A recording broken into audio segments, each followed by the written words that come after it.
Manager Luis de la Fuente made one of the most controversial decisions in Spanish football history when he announced his 26-man squad for the 2026 FIFA World Cup. For the first time ever, Spain arrived at a World Cup without a single Real Madrid player. Not one. He said no Real Madrid players are allowed. For the first time in the history of Spain's prestigious history, there is no Real Madrid player in the World Cup squad, which is absolute insane. A club that has defined Spanish football for decades, produced Ballon d'Or winners, Champions League legends, and World Cup champions, was completely absent from the national team. Instead, De La Fuente built his squad around a young Barcelona core featuring Lamine Yamal, Pedri, Gavi, Pau Cubarsí, while adding experienced stars like Rodri, Aymeric Laporte, and Premier League veterans. There was also strong representation from Athletic Club, Atletico Madrid, and Real Sociedad, creating a team that looked completely different from what fans were used to seeing. The backlash was immediate. Critics accused De La Fuente of regional bias, claiming the squad looked more like a Catalan selection than a true Spanish national team. Television debates exploded. Newspapers questioned whether personal preferences had overtaken footballing merit. Social media was flooded with angry reactions from Real Madrid supporters who believed the country's most successful club deserved representation. Many fans predicted Spain would struggle without Madrid's experience and leadership. Some even believed they would crash out early because tournament football often comes down to big personalities delivering in decisive moments. Yet despite all the criticism, Spain continued to win. The team reached the semi-finals of the World Cup, proving that the squad everyone doubted had become one of the tournament's strongest sides. The question quickly changed from, "Why are there no Real Madrid players?" to, "How is Spain actually doing this?" The answer wasn't one superstar. It wasn't one magical moment. It was the system. Luis de la Fuente built a team where every player understood their role perfectly. Instead of relying on individual brilliance, Spain focused on collective football. Every movement had a purpose. Every pass opened another passing lane. Every player defended together and attacked together. The midfield became the heartbeat of the team. With Rodri controlling the tempo from deep and Pedri constantly finding space between the lines, Spain dominated possession against almost every opponent they faced. Rather than forcing attacks through one elite striker or waiting for moments of individual magic, they patiently created overloads across the pitch until defensive gaps appeared. Their passing sequences exhausted opponents both physically and mentally. Defenders were constantly pulled out of position, midfielders chased shadows, and eventually mistakes happened. One of the best examples came in the quarter-final against Belgium. Spain won 2-1 after controlling possession for most of the match. Belgium defended well for long stretches, but Spain never abandoned its identity. They continued circulating the ball, waiting for the perfect opportunity instead of rushing attacks. Late in the match, relentless pressure forced Belgium's backup goalkeeper into a costly mistake, allowing Spain to capitalize and secure their place in the semi-finals. That victory perfectly represented everything about this Spanish team. They didn't overpower opponents with individual stars. They wore them down with discipline, patience, and relentless control. Another key factor was tactical flexibility.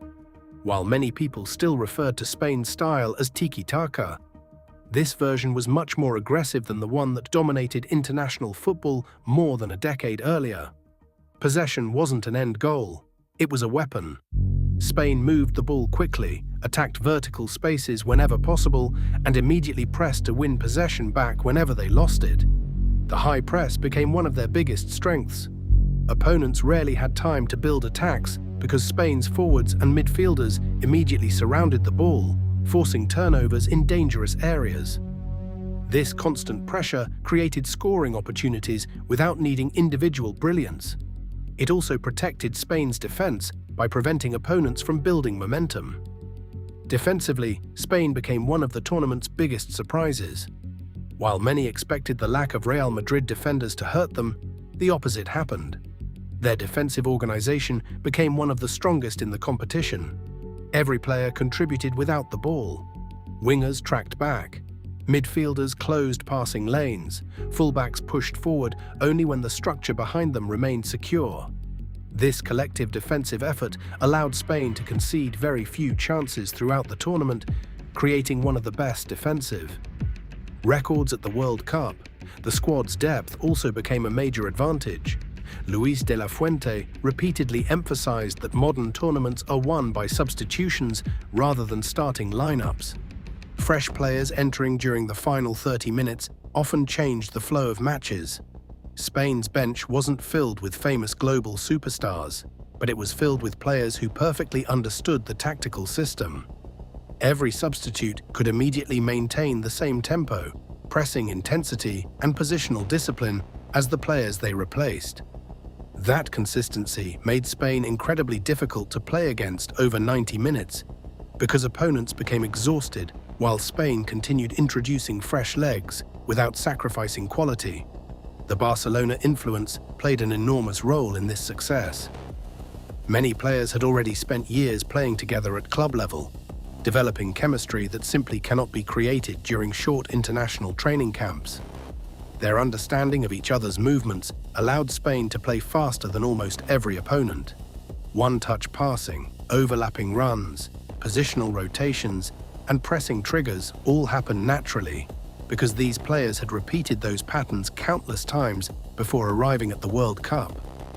Combined with experienced leaders like Rodri and Aymeric Laporte, the youthful Barcelona core found the perfect balance between creativity and composure. Atletico Madrid players added intensity and defensive discipline, while Real Sociedad and Athletic Club players brought tactical intelligence and relentless work rate. Instead of depending on one dominant club, Spain blended strengths from multiple successful environments into one unified identity. Perhaps the biggest lesson from Spain's World Cup run was that systems often outperform star power. Football history is filled with teams built around individual icons. But Spain showed that a perfectly organized collective can overcome almost any obstacle. Goals came from different players. Assists came from different positions. Defenders started attacks. Midfielders scored. Wingers defended. Everyone contributed. Opponents couldn't simply stop one player because every player posed a threat within the system. Ironically, the decision that caused so much outrage before the tournament became one of football's most fascinating experiments. By leaving out every Real Madrid player, Luis de la Fuente forced Spain to completely redefine its identity. Instead of building around reputation, he built around tactical fit. Instead of selecting the biggest names, he selected the players who best executed his philosophy. The result was a team that controlled games through intelligence, teamwork, relentless pressing, technical quality, and extraordinary organization. Whether people agreed with the squad selection or not, the results spoke for themselves.